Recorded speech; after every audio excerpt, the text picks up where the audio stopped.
Biraların fiyatı fıçı biralar. Viski fiyatlarına baktığımızda da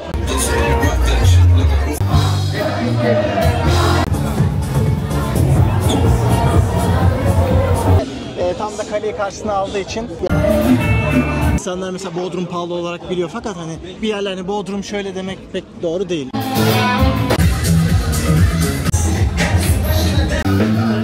Türkiye geneline göre de normal fiyatlar yani. Fıçı bira her gün her saat 189 lira. Bugün günlerden salı. Ha, evet. Tabii cumartesi akşamları çok hareketli oluyor. Evet. Cuma günü, cumartesi günü bayağı burası kalabalık olacak yani. Şey oldum böyle. Kafam gitti geldi. İşini layıkıyla güzel bir şekilde yapan insanlar var. Ya kendini bozmamış.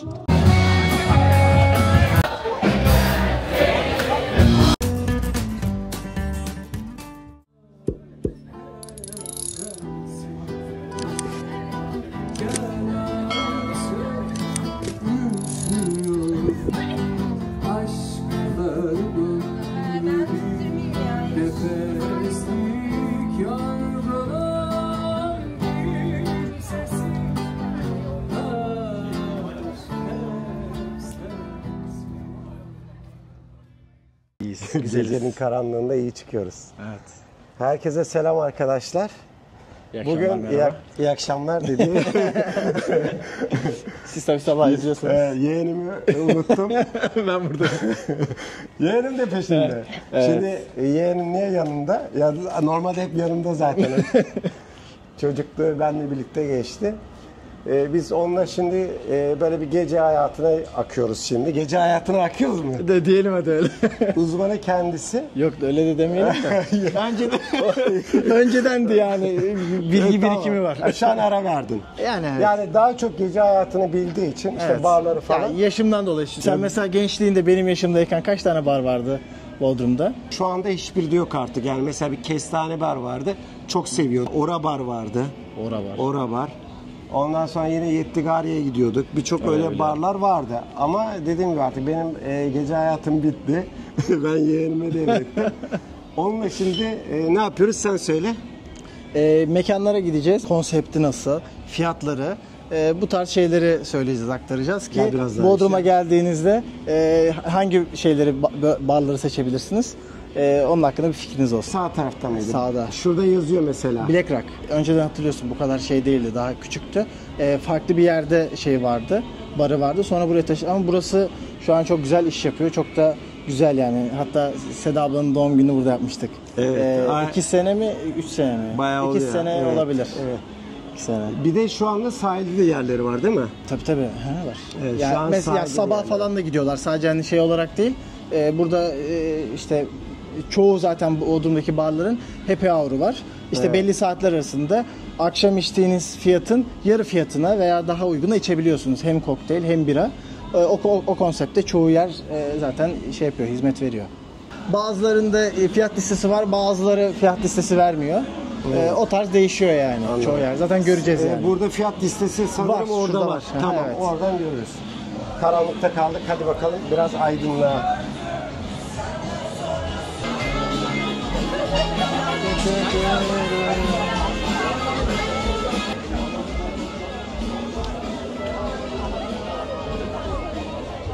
Biraların fiyatı fıçı biralar 270 ile 480 arası. Tabii ki bazı biralar pahalı biliyorsunuz, işte Guinness gibi.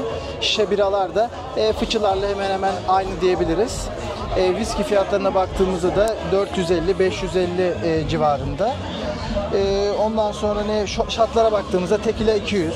Bence gayet normal yani. Kokteyller de 470 ile 540 arası. Bazı günler mesela burada indirime girdiğini gösteriyor. 380 yerine 270 TL. Pazartesi günü mesela. Salı günü farklı şeyler, çarşamba günü farklı şeyler indirime giriyor. Pazar günü tüm kokteyllerde %30 indirim varmış. Kıyasladığımızda çoğu yerden bence ucuz ve tam da kaleyi karşısına aldığı için ya güzel yerde bulunan bir mekan. O yüzden güzel. Ben seviyorum yani burayı. Gösterdik elimizden geldiğince. Şimdi nereye gidiyoruz? Ya bu fiyatlar sana göre? Ya bence Türkiye geneline göre de normal fiyatlar yani. O kadar çok fazla fiyatlar değil. Şimdi insanlar mesela Bodrum pahalı olarak biliyor fakat hani şimdi bu yüzü de var. Evet. Eğer mesela insanlar Gümbet'e giderlerse, hani belki bundan sonraki video Gümbet olur bilmiyorum da, yani Gümbet'e giderlerse orada tabii ki çok fazla fiyatlar, çünkü oranın konsepti başka. Yani hem orada daha fazla yabancı kişiler geliyor onlara hitaben ve orada biraz daha eğlenceden çok bence gösteriş için gidilen bir yer. Yani şöyle, burada gece hayatı Bodrum'da Türkiye odaklı, orada yabancı odaklı olduğu için fiyatlarda bir farklılık görülür diyorsun. Yani Bodrum'u biliyorsun tabii ki, her yeri farklı. Tabii. Bitezi farklı, Gümbet'i farklı, Yalıkavak'ı farklı, Gümüşlüğü farklı yani. Ondan dolayı tek bir yerler, hani Bodrum şöyle demek pek doğru değil. O yüzden bence Bodrum meydan o kadar da pahalı bir yer değil bence. Yula Bar tarafına gidiyoruz. Herkesin storylerde gördüğü, merak ettiği yere. Yula Bar'ın karşısında da birkaç tane mekan var. Onları da göstereceğim. Evet. Onlar, şimdi 2 tanesini gezdik. Bir tanesi Black Rock, bir tanesi de arkadaşları için. Arkadaşlar için konseptiyle karaoke yapıyor insanlar. Hatta biz de geçen sene gitmiştik ekip arkadaşlarımızla. Evet. Güzel bir ortam, farklı bir şey yani. Orada ayrıca bir de sabah da yapıyorlarmış. İşte pizzadır, omlettir, kahvaltıdır gibi şeyler de yapıyorlar. Veriyorlarmış, onu gördüm. Menü var orada. Fiyatlara bakmadım ama ona sonra bakarım. Yani fiyatlar bence çok anormal değildir yine. Evet. Mesela bakayım. Çektim. Mesela vodka 440 TL. Vodka 440 TL. Yani ben bilmiyorum, pek fazla dışarıda içmediğim için. Sen mesela ne bileyim, bir tane döner ne kadar? Döner 300 falan civarında. 300 et döner diyelim, 300. Evet. Bir eğlence yerinde, kale manzaralı bir yerde bence bir vodka'nın 440 olması normal. Ya tabii fiyat algımız kayboldu. Kiminin bütçesine göre ucuz ya da pahalı denilebiliyor yani artık o derece, değil mi? Tabii. Ya şimdi Bodrum'a gelen profil belli. Tabii Evet. artık belli değil de önceden belliydi. Evet. Profil belli yani. İnsanlar buraya sonuçta para harcamaya geliyor. Mesela bak, burayı da gösterebiliriz. Evet. Fıçı bira her gün her saat 189 lira diyor. Biralar 260'tan 350 civarına kadar gidiyor. Vodkalar single'ları 470-900 arası. Tabii ki diğerleri Belvedere falan, yani bayağı pahalı şeyler. Viskiler 550-800 bandında gidiyor. İşte Türk kahvesi, espresso falan filan, eğer onlardan içmek isterseniz de maksimum 200-225 civarı. Burada da işte aynı zamanda yanında aperatifler alabiliyorsunuz. İşte patates kızartması 340 lira. Sonra burada aynı zamanda burger tarzı şeyler de yapılıyor. Onlar da işte sosa burger 490 TL. Ayrıca da burada bir var. Fıçı bira her gün her saat 189 lira diyor. Cuma ve cumartesi günleri 20.00'dan sonra fıçı bira satışı yokmuş, ama öyle bir de detay var yani. Çünkü sonuçta ne yiyeceğiz biz diyor. Ve fiyatlarımıza %10 servis ücreti eklenmelidir diyor. Bu bence çok önemli. Bodrum'da çoğu yerde giriş ücreti vesaire yok. Onu da bilgilendirelim, hani oluyor ya işte plaja giriyorsun, 1000 lira zor, bir de 2000 lira harcayacaksın gibi bir şey yok. Giriyorsun, istediğin kadar yapıyorsun. Tabii bazı şeyler var, işte belli yerler oluyor, mesela loca gibi yerler her yerde yok, ama oraya oturmak istiyorsan tabii ki onun bedeli oluyor. O bedeli de ödemek isteyenler öğrenebilir.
Anlat bakalım. Birkaç tane yere girdik.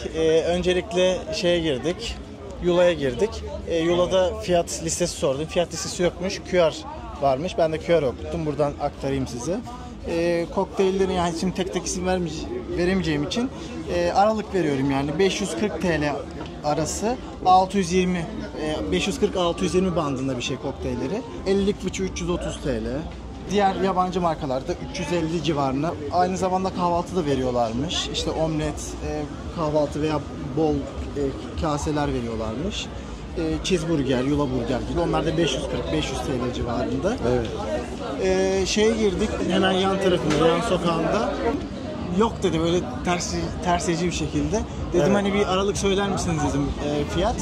200-300 arası biralarmış.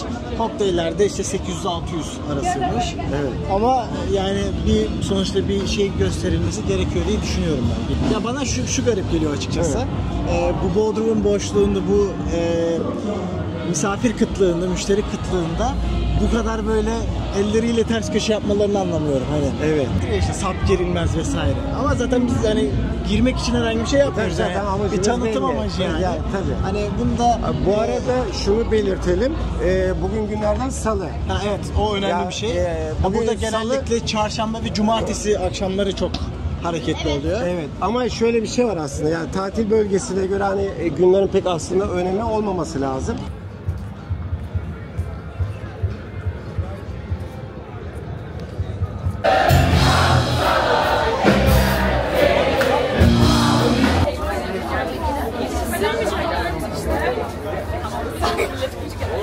Bir de orada yaşlı.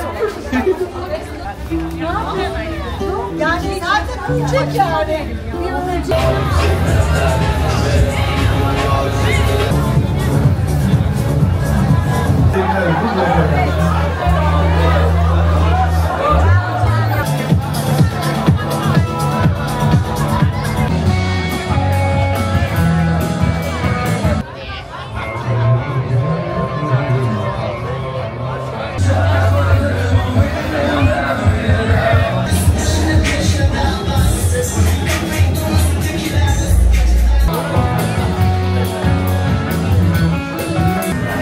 Bir buruşturup fırlatılır.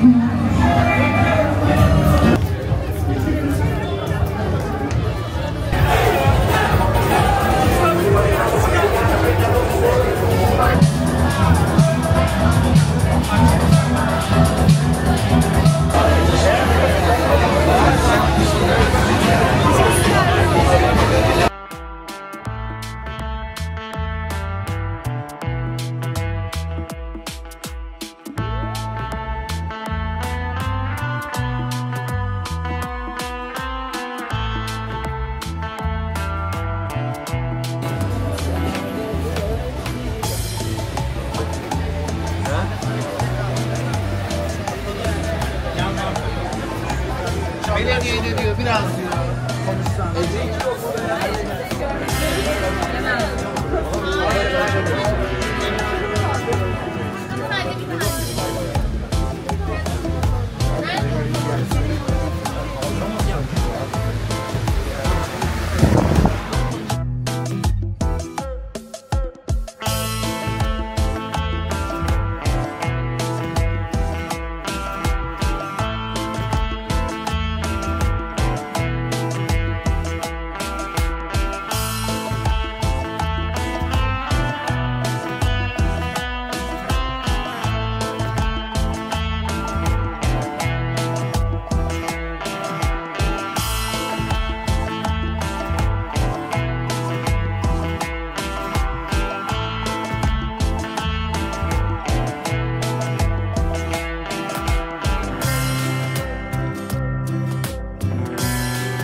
Kışın burası o takvime girebilir. Çarşamba, Evet. cumartesi çünkü yerel halk geliyor. Ama yazın herkes geliyor. O yüzden bir gün olmaması gerekiyor diyorsun. Tabii. Bence de öyle ya. Ya şöyle olsa da daha mantıklı diyorsun. Haftanın her günü iş olacak ama çarşamba, cumartesi patlayacak. Yani o okey bir yazlık yer için. Evet. Ama burada artık şey bekleniyor herhalde. Çarşamba, cumartesileri veya pazarları artık neyse o zaman şey olacak. Evet. Doluluk olacak. Diğer günler boş olacak. Kapalı. Ya kafasında diğer var günler artık normal karşılanacak duruma gelmiş değil mi? Hani ya işte bugün işte bir sakinlik varsa salı ama bu işler yarın belki daha güzel olacak ya da cuma günü, cumartesi günü bayağı burası kalabalık olacak yani. Evet. Gece hayatını biliyorsun iyi kötü. Yani bir sene önceye kadar, 2 sene önceye kadar hani Yani evet. Ya ben işte hani bu kadar boşluk ben hatırlamıyorum, bilmiyorum yani. Yanlış varsa ya bilen o varsa dönemde söylesin. kıyaslayınca fark var Tabii, diyorsun. tabii. Çok fark var bence. Doğru. Yani hem kalite olarak fark var hem de boşluk var yani, anladın mı? Yani hem kalite düşmüş hem de boşluk artmış. Evet. Biz bir yandan da şey yapıyoruz, böyle gürültüden kaçıyoruz. Tamam gece hayatını tanıtıyoruz ama bir yandan da gürültüden Fiyatlar kaçıyoruz. bence hemen hemen her yer eşit. Artı eksi oynuyor çoğu yerde. Hani hemen hemen aynı bantta gidiyor bütün şeyler, alkol fiyatları. Benim gördüğüm o yani. Ama bence happy hour'lar daha uygun. Daha güzel yani. Ama tabii o da gece hayatına girmiyor.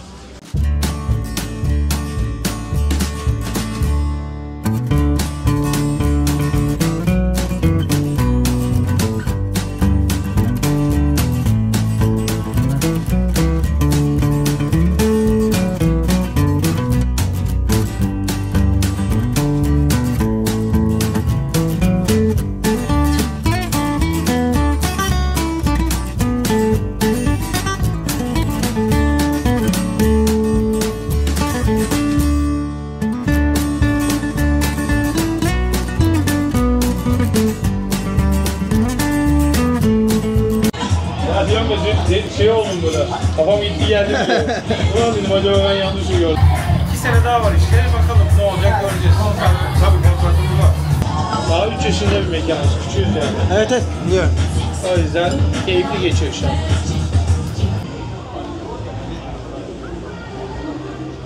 Bir şey söyleyeceğim. Adam ne kadar doğru konuştu yani. Aynı şeyleri düşünüyoruz yani adamla. Evet. Ya diyorum ya ben orayı içerisinde bildiğim için yani. Böyle sessiz bir ortama girdik değil mi? Şu an saat kaç bilmiyorum ama biz kaçta çıktık? Saat 1. Biz 11.30 falan, yok 12'yi buluyordu. 12'yi buluyordu evet. Evet. Gidelim Ne tarafına doğru gidelim, oraya da bir gösterelim. Tam Marina tarafına doğru gidelim. Şimdi bu gezdiğimiz barları gördünüz zaten. Hani orada izlenimlerin nedir? Bir barcı olarak, bir gece hayatı olarak. Yani o zaten çektiğim işte The Beatles, Afilli gibi o sokak çok karmaşık yani şey açısından, müzik açısından hepsi farklı farklı açıyor ya. Evet. Bir adım atıyorsun farklı müzik, bir adım atıyorsun farklı müzik. Evet. Bir de işte sanırım sana konusunu söyle istersen. Çekimle ilgili. Çekimle alakalı. Şimdi çekim yapıyordum ben. Normal dedi ki niye çekiyorsunuz dedim, ben normal çekiyorum. Ay niye çekiyorsunuz dedim, yani siz sorunuzu anlayamadım dedim, yani normal çekiyorum. Senin dedi haberin var mı dedi. Burayı dedi birisi dedi çekmiş, şikayet etmiş. Burası dedi yarın dedi kaymakam tarafından kapatılıyor dedi. Ben dedim yani anlamadım ben. Dedim tamam kardeşim dedi. Koşta omzuma dokundu. Kusura bakma dedi. Yürüdü gitti işte. Yani sadece işte Marmaris olayları çıktı biliyorsun. İşte çoğu mekan kapandı vesaire. Evet. Yani sadece Marmaris'te değil o eğlence sektörünün kötüleşmesi Bodrum'da da oldu haliyle. Evet. Şimdi buradaki turizm de azaldığı için demek doğru olur mu bilmiyorum. Yani günah keçisi aranıyor veya olan kötülükler göze batıyor. Evet. Şimdi bazı şeyler de kötü. Yani oradan yürüyorsun 4 tane bar var, 3 tane bar var. Seni çekiştiriyor. Gel diyor. Abi bu kötü bir şey.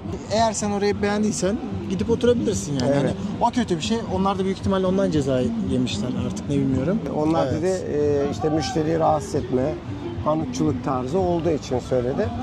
Yani şöyle işini layıkıyla güzel bir şekilde yapan insanlar var. Ya kendini bozmamış. Esnaf artık sayılır derecede. Nasıl dile getirilir bilmiyorum yani. Açıklaması da zor, tartışılması Evet, da evet, zor. evet. Ya işte geçen günkü videona da gelen yorumlar, hani insanlar bazıları sistem ediyor. Çünkü niye? Zamanda o problemi yaşamış insanlar ve bu duruma çok da şaşırmıyor insanlar, bazı insanlar. Yani bazıları da üzülüyor, ya işte böyle olması kötü diyor. Bazısı iyi tarafından bakıyor, ben burada gezmiştim, etmiştim gibisinden bakıyor. Ama tabii biz şimdi esnaf gözüyle baktığımız için, hani buradan Bodrum'dan ekmek yediğimiz için tabii etrafta gördüğümüzde kötüleri görmemiz gerekiyor ki daha da iyileşsin kent. Turizmde de tabii ki bunun önüne geçmek için belli önlemler alınması gerekiyor deyip bence kapatalım. Aynen. Afilli bar var ya, o 3 tane işte bahsettiğimiz konudaki barlardan bir tanesinin fiyatların şeyini söyleyeyim, aşağı yukarı olanını. Viskiler 600 ile 800 arası. Evet. Biralar yine 300 ile diğer yerlerle işte hemen hemen aynı. 350 ile işte 480 arası. Tabii yerleri değişiyor, şeyleri değişiyor vesaire. Evet. Şatlar da işte 250, 270, 300 civarında. Yani dediğim gibi Bodrum'daki çoğu mekandaki içki fiyatları bence aynı, yani dediğim gibi. 100 lira oynuyor, oynamıyor aslında. Tabii ki kaliteli yerler. Ambiyansa göre değişen bir yerler Evet. var. İşte kaliteye, sunuma göre Evet. fiyatların değiştiği yerler var tabii. Ama genel olarak bence baştaki fikrim hala aynı yani. Çok da pahalı bir yer değil. Evet. Çünkü dediğim gibi mesela Gümbet'le vesaireyle kıyasladığında orada mesela giriş ücretleri var vesaire hani. Tekelacılar Sokağı'ndan geçtik. Ben 3 sene önce Adamik Bar'da çalıştım. Oranın eski halini biliyorum yani, işte 5 sene 10 sene önceki şeyini. Biz o zamanlar tabii reşit değildim. Oraya girmek şeydi yani. Acaba bugün sokacaklar mıydı benim için? Hatta ilk 18'ime girdiğimde oraya gitmiştim. Ya öyle söyleyeyim ya. Orası öyle bir şeydi benim için. Kutlamaya mı gittin? Kutlamaya gitmiştim. Hatta o gün düğün vardı, hatırlarsın belki. Ha. Evet. Tam doğum günümdeydi. Oradan çıkmıştık buraya. Yani orası böyle şeydi önceden. Gerçekten güzel, böyle heyecanlı bir yerdi yani. Tabii genellikle yaşları düşük olan insanların girdiği yerde. Evet. Yani mesela o dediğim kendi çalıştığım bar 3 sene önceki, orada hani orası en başta olduğu için daha az talep gören bir yerde. İçerileri çok daha şeydi yani. İçerisi boş olduğunu ben hatırlamıyorum yani. Öyle söyleyebilirim. Cumartesi günü, Cuma günü tıklım tıklım doluyordur. Yani o tıklım tıklım dolmasa belki de hani şu kötü giden sezonda belki orayı bir şekilde yani can suyu oluyordur. Yazlık yerde çarşamba ve cumartesi Evet. böyle bir pik olur, böyle bir en zirvesi olur. O gün böyle şey olur artık. Atabiliyoruz değil mi? Atarız herhalde. Attık. Çöpümüzü oraya attık. En böyle yoğun dönemi olur. Yani diğer günlerde şey olur. Monoton olur yani. İşte artık kaç 50 kapasitesi varsa 30 olsun. Hani çarşamba cumartesi de ne bileyim 50 olsun. Yani o şekilde.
Kasa sensin galiba. Kasa benim. Kasa sensin. Buyurun. Teşekkür ediyorum. Sağ Nakit olun. ödeyeceğim. Nakitte indirim var mı acaba? Hayır bizde? yok.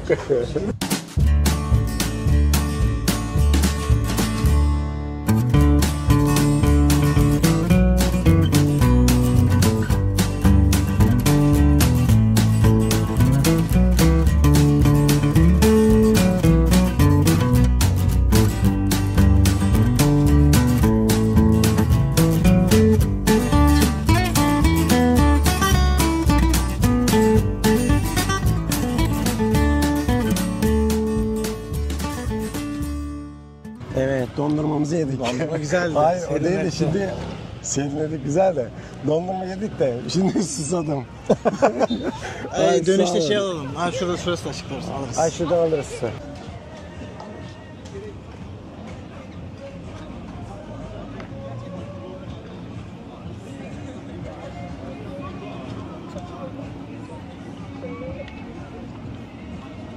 Gezdik gördük. Evet. Bak şu anda araç da geçmiyor. Bir sessizlik var. Bazen sessizlik de lazım değil mi? Tabii kesin. Evet arkadaşlar böyle Bodrum gecelerini dolaştık. Biz Mavi Bar var mesela oraya gitmedik. Orası Orayı en son çekelim dedik çünkü orası biraz daha gece başlıyor. Gittiğimizde suyu çoktu yani. Evet. Bu saatlerde şu an güzeldir yani. Bence orası evet bu bayağı. saatlerde güzel Ortam olması falan gerekiyor. güzeldi. Geçen mesela geçtiğimizi hatırlıyor musun? Evet. Bir gün geçtik. Evet, Yine evet. kalabalıktı. Kalabalıktı. O gün de yani akşam saatlerinde başlıyordum gibi. Bazı barlar mesela Evet, Adamik'te evet. öyle geç başlıyor.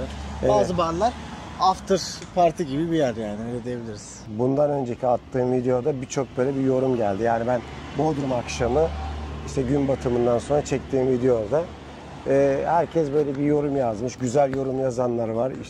İşte kötü yorum yazanlar var. Hani kötü yorum demeyeyim de yani böyle bir kusma gibi bir şey değil. Önceden yani. yaşadığı problemleri anlatmış. Şimdi bazıları geçmiş yıllarda Bodrum'a gelmiştir. O yıllarda güzel anıları vardır. Mesela bir tanesi yazmış ya işte çok özledim Bodrum'u diye. Evet. Gelemiyorum artık oralara diye. Tabii bunu yazan geldiği yıllarda güzel geçirmiş. Birisi de yazıyor ki lanet olsun Bodrum'a, işte esnafına beter olsun. Sezonda pek beklenildiği gibi değil. Evet. Şu an video izliyorsunuz yani gezdik bir gece hayatını çektik Bodrum ortamını ama ben biraz korktum. Şunu diyebiliriz mesela pandemiden önce insanlara desek ki işte 2025 yazı böyle olacak. Evet. Gerçekten korkunç bir şey. Bu insanlar nereye gitti? Bu insanlar nereye gitti? Şimdi insanlar düşünüyor. Şimdi Sosyal Ekonomik- medyanın da bir ekonomik olarak- etkisi de var. ya tabii tabii sosyal medyanın Sosyal etkisi var. medyanın etkisi Şu an de var. mesela ne kadar kötü bir şey Yunan güzellemesi yapılıyor.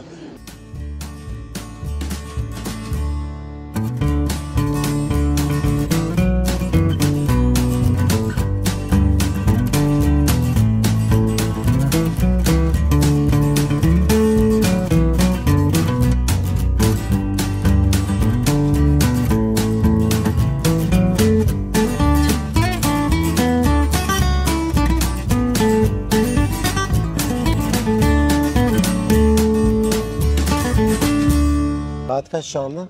Saatimiz 2:31 tam şeyle çarşamba günü oluyor artık tabi.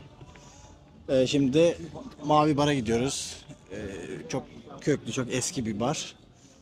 Biraz daha işte parti sonrası gidilen böyle arkadaş ortamının olduğu biraz daha işte yaş profilinin orta üst dediğimiz kişilerin geldiği yer. Güzel bir yer, ben seviyorum yani. Bodrum'un en eski barlarından. 1980'lerde yanlış hatırlamıyorsam en eski barlarından bir tanesi. Canlı müzik tarzında oluyor genellikle. Evet. İşte farklı kişiler geliyor. Bazı zamanlar çok önemli isimler de geliyor. Hatta Evet. işte Mavi Bar'ın işte Mavi Bar ilk açıldığı zamanlarda burada çalan daha sonrasında çok ünlenen kişiler var. Onları bazen getiriyorlar bazı zamanlarda. Dolup taşıyor yani böyle caddeye dışarıya kadar kadar, evet. taşıyor. Ama tabii normal başka birisi çıktığında normal dolulukta oluyor genelde. Şimdi uzaktan da görüyoruz. Güzel bir kalabalık var gibi. Bakalım.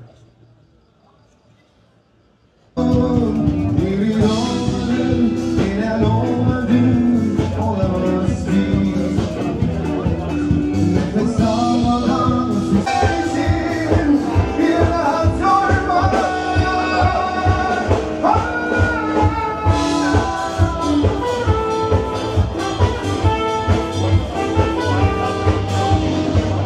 atlattık. Evet.